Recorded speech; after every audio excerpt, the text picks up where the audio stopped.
नमस्कार, मैं आचार्य विनोद भारद्वाज आप सभी लोगों का आज के इस सुंदर कार्यक्रम में स्वागत करता हूं।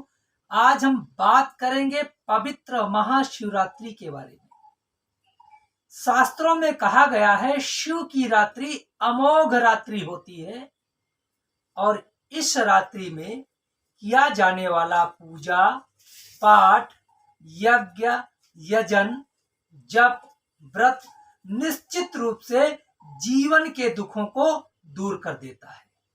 तो आज हम बात करेंगे महाशिवरात्रि 18 तारीख को है या 19 तारीख को है।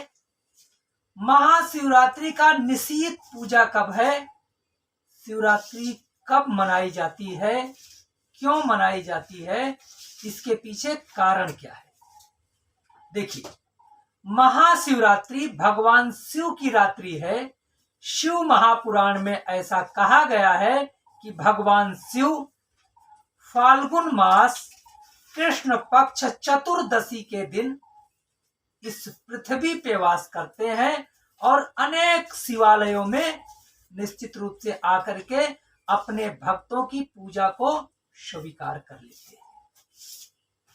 तो इस साल 2023 की महाशिवरात्रि कब है, इस विषय के बारे में हम आपको जानकारी देते हैं। देखिए, 18 और 19 दो दिन रखे गए, लेकिन सबसे महत्वपूर्ण चीज है कि सूर्योदय किस दिन है और रात्रि के समय चतुर्दशी होना बेहद आवश्यक है, क्योंकि इस बार की जो महाशिवरात्रि है, इस महाशिवरात्रि में शनि प्रदोष व्रत भी है।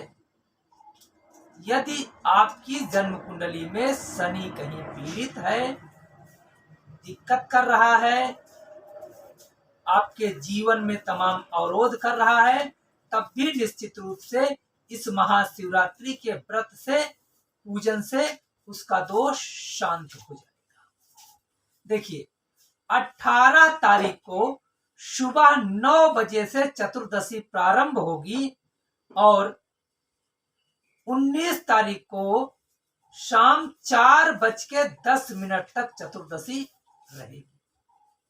तो देखिए, सूर्योदय के समय से लेकर के अर्थात सूर्योदय के होने के बाद चतुर्दशी लग रही है 18 को, तो 18 तारीख को ही महाशिवरात्रि का पवित्र व्रत निश्चित रूप से किया जाएगा, क्योंकि महाशिवरात्रि में निशीत काल की पूजा बेहद आवश्यक मानी गई है।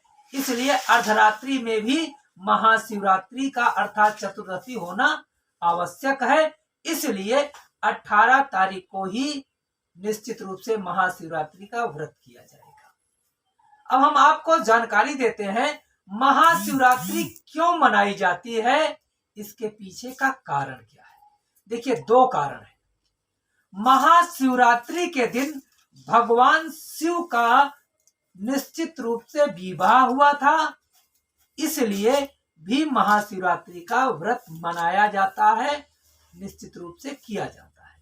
लेकिन एक कथा आती है, भगवान शिव न्यायाधीश बने थे ब्रह्मा और विष्णु के बीच में। भगवान ब्रह्मा और विष्णु को गर्व हो गया था कि हम पालन करने वाले और एक जो है जन्म देने वाले, कौन श्रेष्ठ है। ब्रह्मा जी जन्म देते हैं, विष्णु पालन करते हैं। दोनों भगवान शिव के पास जाते हैं और शिव से यही प्रश्न करते हैं कि इसमें श्रेष्ठ। भगवान शिव ने अपने तेज से एक स्तंभ खड़ा कर दिया और वह स्तंभ अनंत था। भगवान शिव ने कहा, जो इस स्तंभ का अंत और आदि का पता लगा लेगा वही श्रेष्ठ है। भगवान विष्णु आसमान की ओर गए और ब्रह्मा जी पाताल की ओर गए।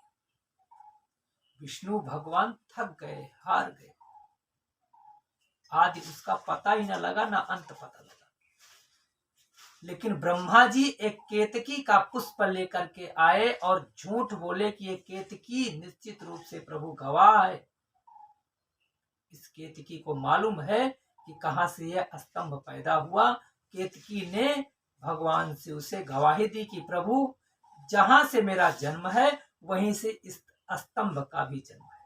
भगवान शिव नाराज हो जाते हैं और भगवान ब्रह्मा को श्राप देते हैं, केतकी को भी श्राप देते हैं। तब ब्रह्मा को ज्ञान हुआ, उन्होंने क्षमा याचना मांगी। तो आज का ही दिन था, अर्थात चतुर्दशी का दिन था फाल्गुन मास के। उन्होंने कहा कि आज के दिन इस स्तंभ का आप पूजन करो, जप करो, निश्चित रूप से आप श्राप मुक्त हो जाओगे। ब्रह्मा जी ने तुरंत उसी स्तंभ को शिव का स्वरूप मान करके यज्ञ किया, यजन किया, पूजा किया, व्रत किया, उपवास किया। तो इसी दिन से महाशिवरात्रि के व्रत, पूजन, जप का प्रारंभ हो जाता है। देखिए, महाशिवरात्रि अमोघ रात्रि कही गई है।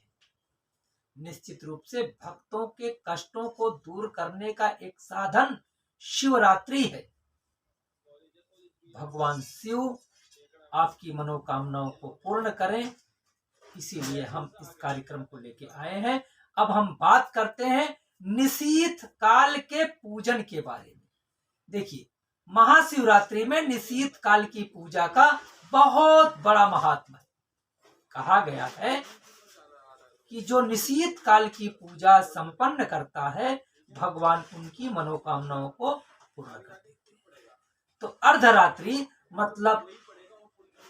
मतलब 12 बजे से लेकर के 1 बजे तक का जो ये टाइम होगा, ये महानिशीथ काल होगा। इसमें भगवान शिव का पूजन अवश्य करें, निश्चित रूप से मनोकामनाएं पूर्ण हों। मित्रों, कार्यक्रम कैसा लगा जरूर जानकारी देने का प्रयास करिएगा। आप लोगों का बहुत बहुत धन्यवाद। नमस्कार।